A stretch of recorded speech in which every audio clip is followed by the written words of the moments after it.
Tom Mills here, and today we're going to be talking about the MicroFIT program that's offered by the Ontario government. And the MicroFIT opportunity is really one of an investment opportunity. It brings in solar power, solar energy, and we're going to be looking at some various different aspects with it. And I'm here with Ken Rounds of Ethos. Welcome, Ken. Yes, nice to be here, Tom. Thank you. We've been working together in terms of solar energy and bringing together a MicroFIT project that we've been doing here. So today we're going to be looking at the different aspects to it. And really where we should start out, Ken, is just the basics of solar energy and why solar energy is a good direction to be going in the province and from a business point of view. As you're aware, Tom, the government actually in February the 23rd of 2009 decided that with the downturn in the automotive industry, that with a lot of the factories sitting empty, it would probably be a good idea to sort of launch the Green Energy Act into the province. It's been, I would say, one of the biggest motivations for the government, obviously, was to create what they were hoping for, up to 50,000 jobs. And the Green Energy initiative has just been very, very positive for our economy in general. It's been a little bit bumpy for us as a province to get started. We were trying to take our models from other countries like Germany and Spain and in California as well. But overall, the government's been successful at really introducing the Green Energy Act, getting the average homeowner more aware of the viability of solar. Well, and that's really where the MicroFIT program is aimed at, is the average homeowner, something they can do. Absolutely. And this is why we started. We actually we have a farm ourselves, and we started on our very own farm, and we want to do a MicroFIT project ourselves. It's affordable for an average homeowner. And we had the opportunity to sell the power back to Ontario Hydro, back into the grid. And the feed-in tariff basically supplements us and gives us a financial return to do that. And so then just a few terms then, MicroFIT, you already mentioned FIT or the feed-in tariff. Yes. And a feed-in tariff basically referring to you're feeding into the grid, a tariff referring to a payback for the energy that's created. Yeah, absolutely. And the micro side of that then referring to a system that is 10 kilowatts or less in its generation capacity. That's correct. And most people say, well, what is 10 kilowatts? What is a 10 kilowatt system? A 10 kilowatt system would be a system that is capable of generating 10 kilowatts per hour of AC power. And so that means an average home would use probably in the range between 2,500 and 4,000 kilowatts per hour. Okay. So an average 10 kilowatt system would be capable of powering 3 to 4 homes. Okay, just as a ballpark. So this Green Energy Act brought the FIT and the MicroFIT program into being. And 10 kilowatts is a system that would be a big system for the average home's roof. But it could go on a roof, it could go on a tracker, something like that. There's a few different combinations. Government did not impose any regulations in terms of where the solar needs to go. Ideally, you'd like it to be on the south-facing slope of your roof. And that's one of the basic things about solar is most of us were unaware of, well, where do you put it? Do you put it on the east side of the roof or the west side or the north side? And what are the benefits? Ideally, we'd like the roof to be facing true south, but none of us are going to be moving our homes. So you're going to put it on the south-facing slope for the most part. It doesn't mean solar doesn't work on the east and the west, but you just get less production. So if you were pointing directly true south, not magnetic south, but say 10 degrees further west in our area here anyway, then you would find that if you were on the east side or the west side, you get about 85% of the same production if you went those sides compared to the south side. The ideal angle in the summertime, probably you'd like your roof to be 30 degrees, and in the winter months, you would probably have it 45 degrees. But the reality is you can't change your roof. Right. So we're going to go with whatever roof profile you have. So if your roof pitch is an 18-degree roof, then you just put the panels on at 18 degrees. Right. If you have an opportunity to put it on the ground and you can adjust that angle, then people will tip it a little bit more vertical for the winter months, starting in October, and then they will level it back out in April because the sun's higher in the sky in the summer months. Right. So at least here in Canada, it's very similar to Germany, we can adjust our panels and get a little bit more production. But just in this whole conversation, we're kind of hitting on some of those basics. I mean, it might sound obvious, but of course, solar energy, solar electricity is created by the sun. Oh yes. And the panel has to be facing the sun or or there's no point in doing this whole thing. So it might sound obvious, but just to state the obvious, that's the point. And we're using a technology, photovoltaic panels, and maybe tell us a bit about kind of how that process works. How are we getting that sun's energy into the grid so that we can use it in some practical way? Well, maybe I'll back up one step even further. When I was approached about solar a number of years ago, a person had proposed putting solar on our property, and my first immediate reaction is, okay, what's inside these solar panels? Is this going to be something that in 20, 30 years is going to be a contaminant or a pollutant or a environmental hazard? How do we dispose of these things? So I think the first thing that I had to get through my head was understanding that the solar panels are primarily made from silicon and glass, totally recyclable. So there's really nothing in there that we can't sort of recycle. There's aluminum frames on them. So that was the first big check mark for me. All right, that's good. And then once they get comfortable with that, it's understanding that, you know, basically you just park the solar panels and you let them do their work. And they will take, and the electrons, the photons inside the solar panels will in fact produce electrons. There's inverters that actually will send an electrical signal in to sort of scoop up the electrons and draw them in and pull the power in, and that inverter basically takes the electrons that are coming from the solar panels, which is DC current, same as what we'd have in batteries. That DC current then gets inverted. Or transformed, converted. Yeah, in the inverter. And it transforms it to AC current, or alternating current, which is what we use in our homes, right? Okay. And that's what's going to go back out on the power line. So there are a couple of basics. One of the things I think is good for an average homeowner to know, there's just some trivia things about solar, but I found it really fascinating that solar panels will run approximately 30 degrees, between 25 and 30 degrees Celsius above the ambient temperature. So most of us in Canada here, look, the winter months, we're thinking, well, what happens if there's snow on them? Well, even if there's one little area of the panel that's left exposed, that panel will warm up to 30 degrees Celsius, 25 to 30 degrees Celsius above the ambient temperature. The snow will melt off fairly quickly. So it's similar to a black roof in some respects. One thing that most of us don't think about is solar panel in the summer months, when it's, say, a 32-degree day in June, that panel is running 30 degrees hotter than 32 degrees. It's running at 60 degrees Celsius. And what that means for you, and we normally wouldn't think of this, but actually our production out of our solar panel, our voltage will drop. Because more heat produces resistance. Right. And so that solar panel will actually drop in production a little bit. Not quite as efficient in the heat. Not quite as efficient in those hot temperatures. So if you've got a nice breeze on a hot day, keeps the panel cool, then you optimize your production. So those are the basics then. Sun hitting the panels, creating DC energy, being converted into AC energy, going out to the grid. Yes. And so a person that is in an urban environment, they may be pumping energy back into the grid, and that energy is, their neighbors may be using it, it's just going to get used kind of wherever the demand is. Yes, absolutely. And the thing about solar that's, I'm glad you brought that point up, what the government had in mind, and they've started this already, they've already initiated shutting down the coal-fired generation plants. And by shutting down the 2 coal-fired generation plants, what they saw solar being an opportunity for an average homeowner to be able to plug and play, put it on their roof. The grid is already in place. We don't have to build an expensive corridor of hydro lines from these massive hydro generating plants. Nuclear in the future, if you look at all the nuclear plants, they got these massive corridors, huge expense for the government.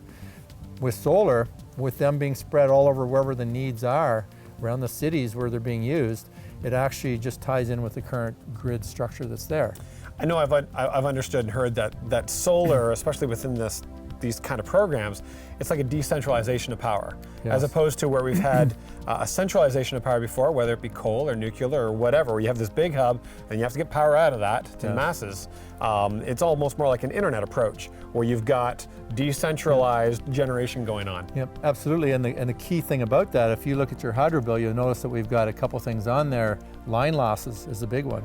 And line losses, you can imagine the line losses if you're bringing from Bruce Nuclear Plant and you're 3 hours away. What are the line losses that you're going to experience? Versus if your solar is in the same location, we minimize the line losses. So there's some obvious benefits like that for us having renewables that are close to the demand. Okay. So then it is an opportunity that the average homeowner can get involved in, given that they have a relatively south-facing roof, as you talked about. Yes. So then maybe some of the other considerations that come in there that, a person that is saying, okay, well, I do have a south-facing roof, and maybe it's something I could get involved in. Is it an ugly looking thing? Is it going to impact the value of their home? Are their neighbors going to stone them if they put this thing on their roof? What are some of those parts of the equation? Those are all good questions, and questions that we get asked quite frequently. I think maybe the first thing, if you were to drive over to Germany, and you drive around Germany, you probably notice about 2/3 of every community, every village, 2/3 of the roofs have solar on them. Mm-hmm. So it's become a part of how they think about part of the landscape and moving forward and what's acceptable and what's not. For Ontario here, it's still sort of an anomaly. It's a little bit different, so we're not used to it yet, and so that's why these questions come up. Mm-hmm. But I'll just give you a little bit of a way of looking at it. Some people are concerned that, hey, I put solar on my roof. Well, what if what if we want to sell our house in 3-4 years and the new people the marketplace that's out there trying to buy my house don't want the solar? Right. I guess there's always a risk, but the benefit of the solar, of course, is that there's probably contracts in place where there's a revenue stream rolling into that house. So it's kind of like having a tenant in the basement that's not there. That sounds like the perfect tenant. Yeah. Person that's looking at it from kind of the cup half full, or the opportunity, or that revenue generation side, that may be very well attractive to that prospective buyer. Well, it will be, but there's a couple things they need to know. First off, the real estate agents need to be aware that all these contracts are transferable. Mm-hmm. And they are, okay? So that's the first thing. When you transfer the ownership of your house, you can transfer that contract.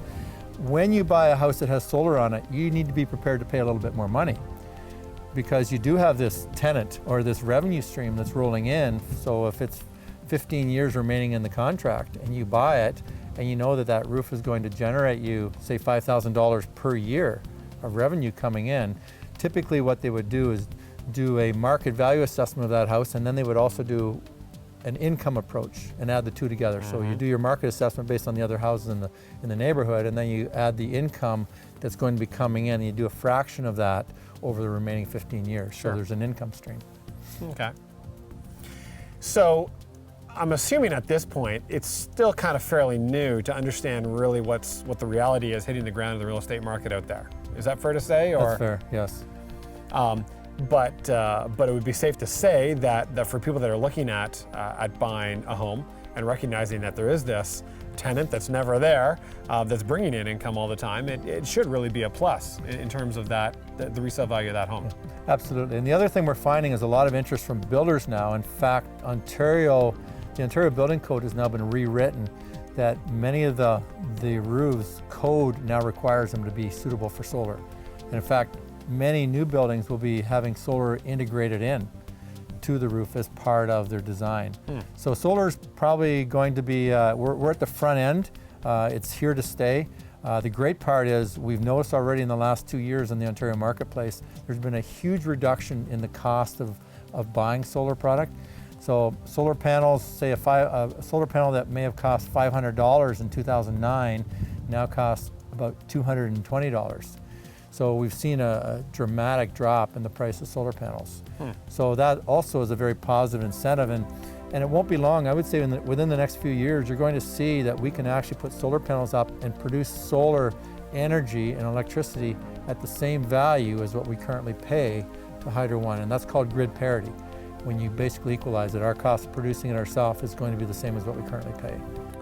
So solar energy then is really kind of a good news story. We talked about the infrastructure, being able to use the existing infrastructure that's already there, putting it on roofs. I mean, the houses already have the roofs, and then from a homeowner's point of view, it really should be an upside in terms of the generation and the resale value.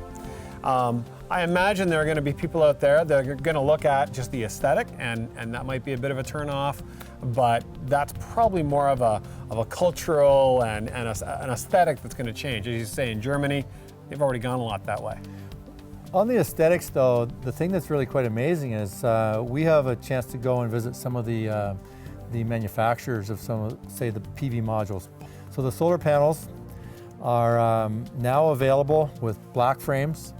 You can get black, light blue, dark blue?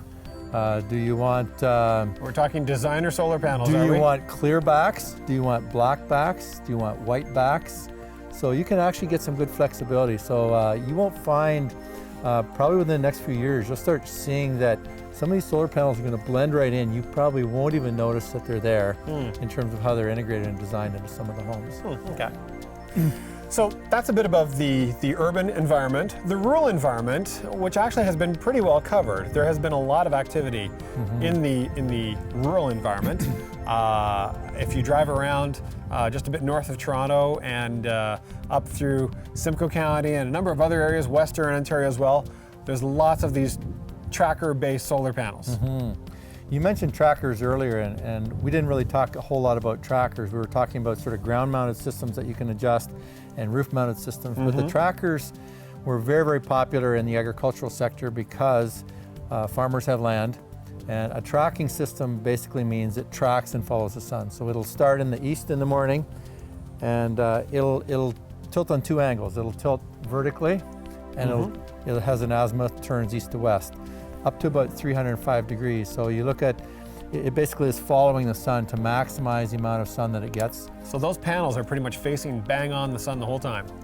From as soon as the sun gets up in the morning, they turn and follow the sun, and they'll track it throughout the day. There's two different types of tracking systems. One is called a astronomical system, which is generated by weather data. And we know that according to this GPS setting, your longitude, latitude for this location, that this for the, what's the date? Today is the October the 16th. For this day, the sun needs to be exactly at that part of the sky, and that tracker be programmed to be exactly where it needs to be at that given time, okay? And every day it'll slightly be adjusted, and the computer regulates that. That's an astronomical tracker, okay? The other style of tracker is you've got one of these trackers, and that's called an active tracker, which actually turns and follows the brightest part of the sky. So when a cloud comes across in front of the sun like it is right now, the tracker may actually turn a little bit to either side of that cloud to pick up a little bit more sunlight. Find the brightest spot regardless of where the sun may be. Exactly. Okay. So on a rainy day, they may actually turn flat because the diffuse light coming through the clouds might be the brightest part of the sky. And so there's arguments on both sides. They say, well, those ones are always turning, they're going to wear their parts out a bit quicker. But the ones that are always turning, the active trackers, those guys would tell you that they're getting between 5 and 8% higher production. And so, you know, it's a bit of a trade-off. Right. But either way, both tracker systems you could expect will generate in the range of somewhere between 40 and 45% increased production compared to a fixed system. But maybe just to state the obvious again, a tracker is not going to be applicable in most urban environments. They're just simply too big. There is some regulation that actually requires that trackers not be located to adjacent properties that are residential. Okay. So they've now been, the setbacks are in place now for that. But the MicroFIT program has had a pretty quick uptake within the rural area. There was a perception that a lot of farmers caught on to pretty quickly that this was a good opportunity to make a steady income, which most farmers will know isn't always the case. If you can find a steady income, then that's a good deal. The real opportunity now seems to be in the urban area, where we can get that power to the people very quickly and use those existing rooftops. Yeah, absolutely. If you look around the world, Tom, when feed-in tariff programs have been launched in different countries, you'll notice that it's always pretty much the agricultural sector will be always one of the first ones that sort of jump on the bandwagon. And I think because it's a little bit of an unknown commodity, the one thing that makes the rural community different than the urban community is farmers tend to be typically long-term landowners. They would own their land for 20 years, where an average person in the city may own their house for like 4 or 5 years, and then they're going to move to a different location. And who wants to put something on the roof that's unproven? Where a farmer, number one, he's a business-orientated person, so if it generates green money for him, and he can see that it's going to be something that's positive as an investment, and it will levelize some of his fluctuating income, which solar does, then it makes good economic sense. So I think that's one of the things that you typically see. The agricultural communities have always been the first anywhere in the world wherever the feed-in tariff kicks off. And then the early adapters in the city will be the ones, typically larger commercial roof, and then residential seem to flow in after that. So really that's where the growth is, and that's, you know, from our perspective, that's what we're looking to encourage is people that are in an urban environment to look at their roof space and recognize that their roof space, especially if they're going to reshingle their roofs, it's a perfect opportunity to get some solar in the mix on their roof. And it really does provide that tenant that never comes home and never makes a noise, and the checks just keep coming in. Exactly. I want to build on something you just said. I think you just brought up a really key point. When people think of solar, one of the first things that an average homeowner should know is that there's probably 3 buckets of money that you're going to spend when you get into a solar project. The first bucket of money is making sure your roof's in good shape. So you mentioned about reshingling. If a person's got shingles on that are 10 years into their 15-year lifespan, it probably may make sense to put new shingles on there because those solar panels will be there for 25 to 30 years. So you want to make sure your roof is in good shape. So the first bucket of money, typically you're going to have to go to the building department and get an engineering permit, and you want to assess the shingles and the quality of your roof. And if it's good and you got new shingles on there, you're good to go, then there's a little bit less money to spend on the front end. The second bucket of money would typically be what's it going to cost to buy the solar panels, the inverters, get the electrical wiring done, the electrician, all the racking systems that will actually fasten to the roof, and paying for all that. That's your second bucket of money. And that even includes getting the meter base and everything all set up on the side of the house. So usually it's a dual gang meter, which means you got your production meter, which is coming from the solar, and your consumption meter, which is the one that's going into your house, okay? So that's all included in that second bucket. The third bucket of money, typically, we consider as the most variable.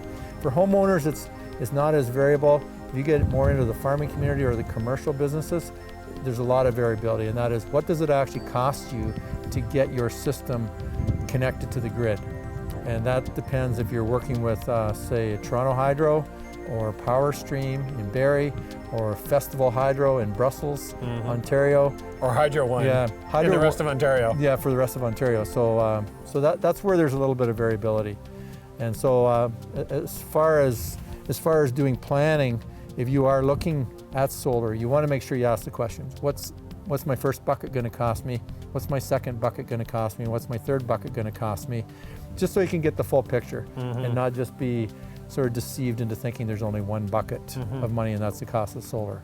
And for most people, just because in an urban environment, because they're so close to the grid, that grid connection shouldn't be a huge expense.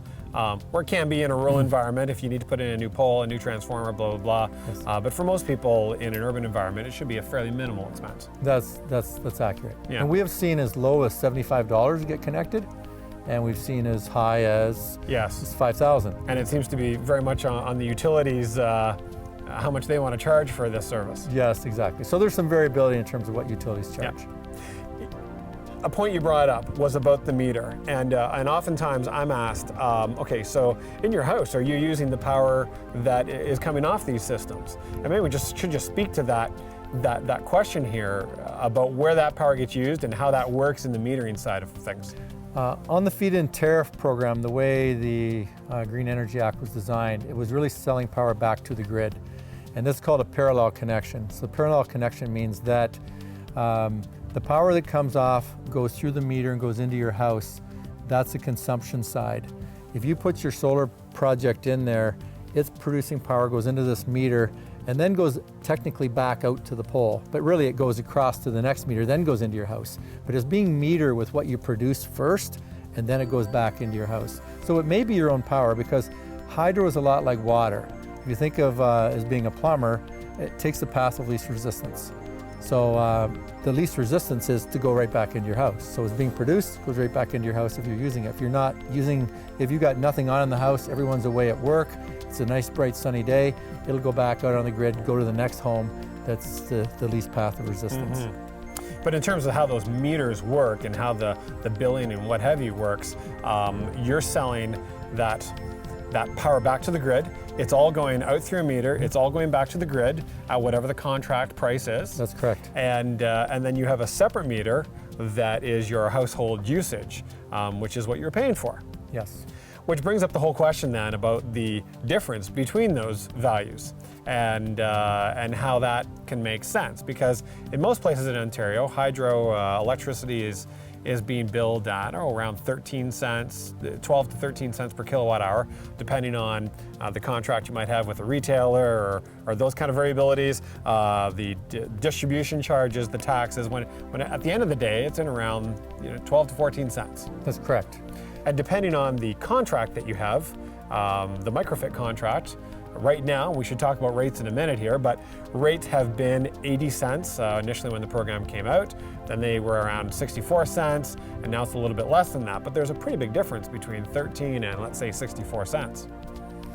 Absolutely. And this is one of the things that obviously people are wondering about. How is it that we can afford to pay people that install renewable energy projects that kind of a premium?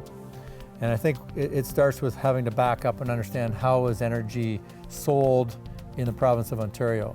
And one of the things that a lot of people don't realize is that hydroelectric, primarily Niagara Falls, nuclear energy, Bruce, Darlington, Pickering, you start looking at these different facilities, and if you do a little bit of research, you'll start to discover the costs of putting up some of these installations. One of the things that we look at in the solar side is the government spends a huge amount of money. So think building a nuclear plant. If you spend $25 billion to build a nuclear plant, then the government also pays for a corridor of hydro lines from that plant. And then they go into debt, and they then charge everybody something called debt retirement fee, and things like that. But they've got this corridor built, and one of the things that's a little bit confusing is when you start looking at the price of hydro, is some things are included, some things aren't. The corridor is paid for by the government. That's not paid for by the nuclear plant, okay? There's no corridor required with solar, okay? Disposal of toxic waste is paid for by the government, not part of the nuclear expense. So when you really add all these things up into the cost of nuclear, it's a lot more expensive than what you might think. And nuclear gets paid more than what you pay as a consumer. Probably double it or triple it, and that's typically what their payments are. And so when you really add it up, nuclear is quite an expensive source of power. 57% of Ontario's power comes from nuclear. And so what people don't recognize, and I didn't realize this either, but when you start looking at, if Niagara Falls is say getting 23 cents a kilowatt hour, or Darlington's getting 43 cents a kilowatt hour, or Bruce is 16.8 cents a kilowatt hour, they're getting paid different rates depending on how new their facilities are, money that's got to be invested based on their efficiency and everything else. So there's a complicated model. The average consumer doesn't know this. All they know is that I pay 6.7 cents at my low use time and 11.9 cents at my high peak time, and the blended rate comes out to like 9.9, and then I pay a line loss charge, I pay a debt retirement fee.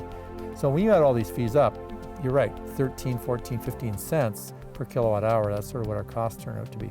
So the average consumer, what they need to know is Hydro One has made it clear that they're going to be increasing the rate by 3.5% per year, probably for the next 20 years. So we're going to end up paying closer to what would be a real cost of power in this province. And your point is, in there, is that we don't pay the cost of what it costs to generate electricity. We don't pay the actual cost of electricity.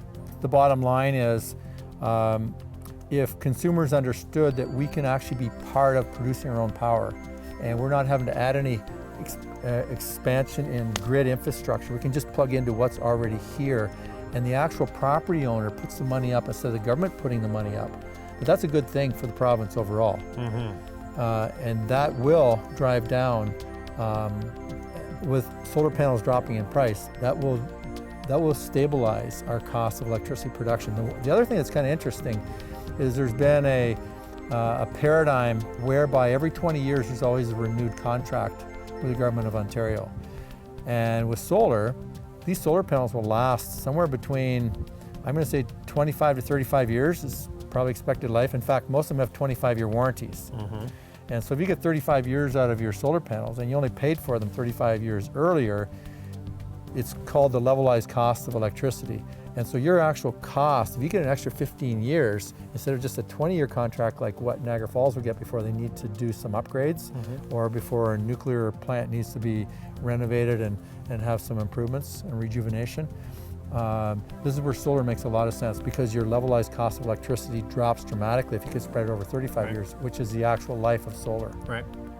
You know, my understanding has always been that in Ontario, electricity has always been a subsidized commodity, that we have never paid, you know, right from the time of Niagara Falls and the start of electrical in Ontario, that the actual rate of what you pay has never matched what it costs to generate the electricity, and that difference has been made up either through taxes or some kind of debt retirement charge, but oftentimes in the past through taxes, and so we're finally coming to a place now where, I mean, I know we're both hearing it, people talking about solar and concern that it's going to rise their electricity rates, and unfortunately part of the message there is that we're going to end up just paying closer to what it actually costs. And we've been sheltered from that for an awful long time. I think I want to address that concern that that solar will be increasing the price that what people pay. I agree with what you said, Tom, is that we have been sheltered. We don't know what the actual cost is, most of us as an average consumer. And so I think what people need to recognize is that right now solar produces about 1% of Ontario's total energy. And so if you think about it, even if it was paid at 80.2 cents, the amount of incentive that's paid to solar compared to the ocean of incentive that's paid to nuclear, it really is a drop in the bucket. And the average person, until you get that in perspective of how much is really being paid in subsidies to different parts of the industry, you don't have a real appreciation. And solar is such a small, I mean, like 1% of our total usage is in renewables right now. That includes wind. Wow. And there's a lot of windmills out there now. Yeah. So we're just kind of wrapping up this portion of our conversation. We've been talking a lot about the MicroFIT opportunity, and it should probably be noted out there that there is also a program called the FIT program, and FIT is for projects that are 10 kilowatts or greater, and that could be like 100,000 kilowatts or megawatts. I mean, some very big projects. So the FIT program is really the one that's applicable for like a barn roof application or a solar farm, that kind of project, right? That's correct. The government split it into sort of two blocks. FIT would be considered small FIT, which is greater than 10, less than 500. Right. And there is 500 to 10 megawatt, and 10 megawatt is pretty much the maximum we have in the province. But I think it's just important for people to know that there is this FIT program. It is a potential opportunity for people out there, but it's really the MicroFIT opportunity that is applicable to most homeowners, especially urban, as we've talked about. And it's a fairly quick turnaround. It's a fairly easy application process, especially compared to the FIT. The FIT is a large, involved process. MicroFIT is relatively simple. It's something that a homeowner can get their head around and get involved in. Yes, absolutely. The process to actually do a MicroFIT application probably takes about 20 minutes your first time before you know what you're doing.